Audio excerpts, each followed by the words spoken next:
ఈరోజు మనము థర్డ్ క్లాస్లో 9th లెసన్ చివరి లెసను తొలి పండుగ పాఠ్యభాగాన్ని గురించి తెలుసుకుందాం. తొలి పండుగ పాఠ్యభాగము కథన ప్రక్రియకు చెందినటువంటిది. సంస్కృతి సాంప్రదాయాల ఇతివృత్తంలో కొనసాగేటువంటి పాఠ్యభాగమే తొలి పండుగ. ఇక తొలి పండుగ పాఠ్యభాగంలో ఉన్నటువంటి పాత్రల పేర్లు: రవి నడవలేడు, లత రవి వాళ్ళ అక్క, ఆనంద్, శామ్యూల్, గంగయ్య తాత, కరీముల్లా వీరు ఈ పాత్రల్లో గల పేర్లు.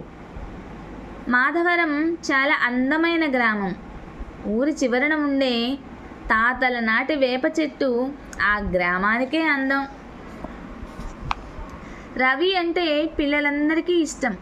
రవి చాలా బాగా పాటలు పాడతాడు. వాళ్ళు బుట్టలో ఏవో తెస్తున్నారు అన్నది శామ్యూల్.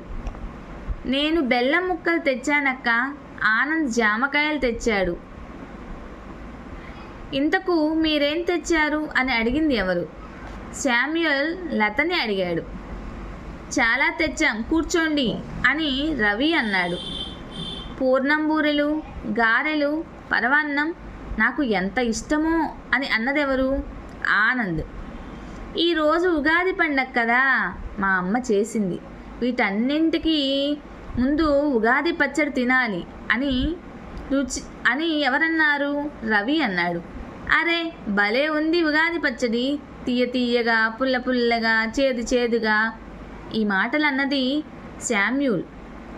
తాత చేతులు కడుక్కొని నీకు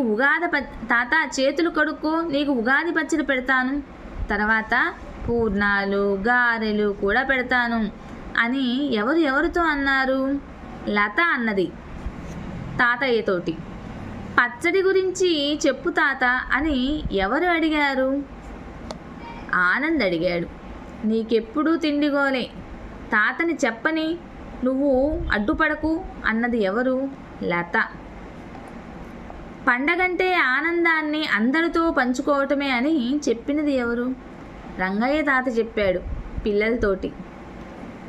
కరీం మామ ఎందుకు ఇవన్నీ కడుతున్నారు అని శామ్యూల్ అడిగాడు. ఉగాది పండుగను తెలుగు సంవత్సరాది యుగాది అని కూడా పిలుస్తారు. వెరీ వెరీ ఇంపార్టెంట్ బిట్ అండి అది. ఈ పండుగను చైత్ర శుద్ధ పాడ్యమి నాడు జరుపుకుంటారు. ఉగాది పండుగ రోజున చేసే ఉగాది పచ్చడి కష్ట సుఖాల కలయికకు ప్రతీకగా చెప్పుకోబడుతుంది. ఈ పచ్చడిలో తీపి, పులుపు, కారం, వగరు, చేదు, ఉప్పు రుచులతో కలిసి ఉంటుంది. కాబట్టి వీటినే మనము షడ్రుచులుగా చెప్పుకుంటాము. ఇక ఉగాది రోజున పంచాంగ శ్రవణం చేస్తారు. తిథి, వార, నక్షత్ర, యోగ కరణములను తెలిపే గ్రంథాన్ని పంచాంగం అంటారు. తెలుగు సంవత్సరాలు మొత్తం 60. ప్రభవాతో ప్రారంభమై అక్షయతో ముగుస్తాయి.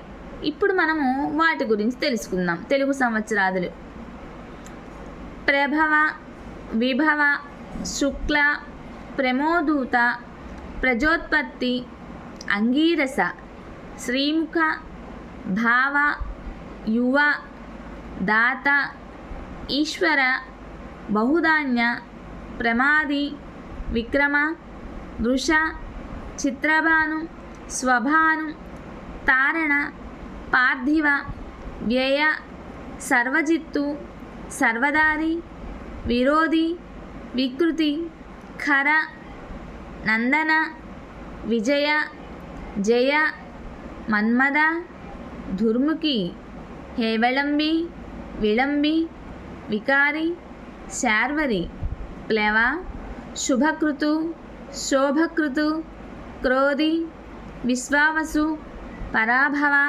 ప్లవంగ, కీలక, సౌమ్య, సాధారణ, విరోధికృతు, పరీధావి, ప్రమాది, ఆనంద, రాక్షస, నల, పింగళ, కాళయుక్తి, సిద్ధార్థి, రౌద్ర, దుర్మతి, దుందుబి, రుధిరోద్గారి, రక్తాక్షి, క్రోధన, అక్షయ. ఇవి మనం చెప్పుకున్నటువంటి తెలుగు సంవత్సరాదులు. నా బంగారు తల్లివమ్మ అని రంగయ్య తాత లతను మెచ్చుకున్నాడు. తెలుగు నెలలు 12. ఏంటవి తెలుసుకుందాం. చైత్రం, వైశాఖం, జ్యేష్టం, ఆషాఢం, శ్రావణం, భాద్రపదం, ఆశ్వయుజం, కార్తీకం, మార్గశిరం, పుష్యం, మాఘం, పాల్గుణం.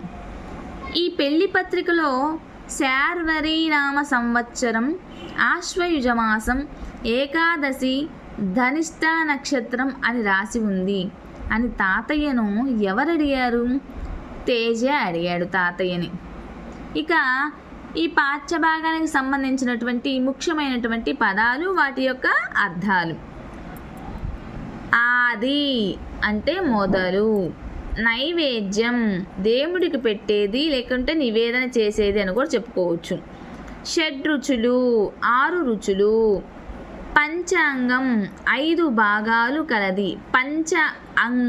పంచాంగం అంటే 5 భాగాలు కలిగినటువంటిది. విశేషాలు కొత్త విషయాలు. ఇక ఈ మాసపు పాట అందాల తోటలో అనేది ఈ మాసపు పాట. దీన్ని కస్తూరి నరసింహారావు గారు రచించారండి. ఈయన 1992వ సంవత్సరంలో జన్మించారు. 1980వ సంవత్సరంలో మరణించారు. పాపాయి సిరులు అనేటువంటి రచన కస్తూరి నరసింహమూర్తి గారి రచనండి.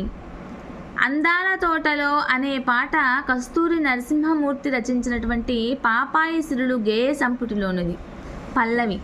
అందాల తోటలో బాల ఏమంది, ఆడగా పాడగా తోడు రమ్మంది అనే ఈ పాట యొక్క పల్లవి కస్తూరి నరసింహమూర్తి గారు రచించినటువంటి పాపాయి సిరులు అందాల తోటలో అనేటువంటి పాఠ్యభాగం యొక్క పాటకు సంబంధించినటువంటివి. ఇక ఈ మాసపు కథ నక్క యుక్తి.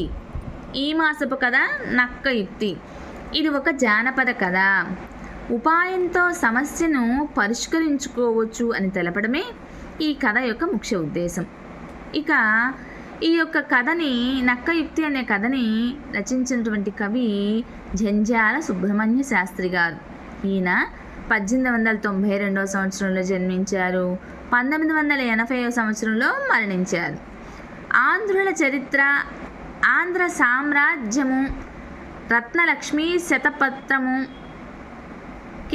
కేనోపనిషత్తు మొదలైనటువంటి రచనలన్నీ కూడాను జంధ్యాల సుబ్రహ్మణ్య శాస్త్రి గారివే. వీరు గద్వాల సంస్థాన కవి, అవధాన విద్యలో నిష్ణాతులు, సహస్రావధాని.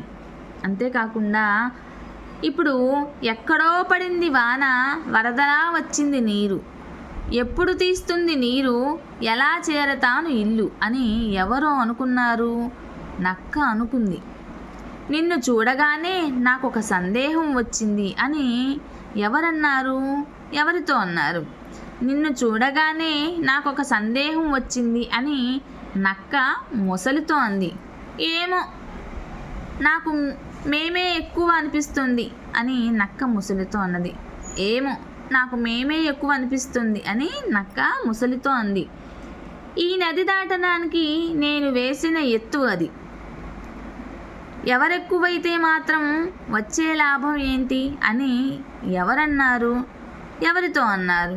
నక్క ముసలితో అంది. ఈ నది దాటడానికి నేను వేసిన ఎత్తు అది. ఎవరెక్కువైతే మాత్రం వచ్చే లాభం ఏంటి అని ఎవరితో అన్నారు అంటే నక్క ముసలితో అంది. సో టీచర్స్, మీకు కనుక ఈ వీడియో నచ్చినట్లయితే ప్లీజ్ లైక్ చేయండి, షేర్ చేయండి, సబ్స్క్రైబ్ చేయండి టీచర్స్. సో మీకు ఇలాంటి వీడియోలు కావాలనుకుంటే నా కామెంట్ బాక్స్లో కామెంట్ చేయండి. మీకు ఎలాంటి వీడియోలు కావాలో నాకు తెలియపరచండి. నా వీలుని బట్టి మీకు కావాల్సిన వీడియోను నేను త్వరగా మీకు అందజేయడానికి ప్రయత్నిస్తాను. ఈ రోజుతోటి థర్డ్ క్లాస్ టెక్స్ట్ బుక్ మొత్తం కంప్లీట్ చేసుకున్నామండి. నెక్స్ట్ వీడియో నుంచి 4th క్లాస్కి సంబంధించినటువంటి టెక్స్ట్ బుక్ లెసన్స్, బిట్స్. ఆలోపుగా ఇప్పటి వరకు మనము ఏ లెసన్కి సంబంధించి ఆ లెసన్ బిట్స్ చెప్పుకున్నాము. నెక్స్ట్ వీడియోలో టోటల్ థర్డ్ క్లాస్కి సంబంధించిన టెక్స్ట్ బుక్ 9 లెసన్స్ మీద వచ్చేటువంటి బిట్స్ని నేను మీకు ఒక ప్రత్యేకమైనటువంటి వీడియోగా చేస్తానండి. అందరూ కూడాను ఆ వీడియోని చెక్ చేసుకొని అందరూ ప్రాక్టీస్ చేయండి.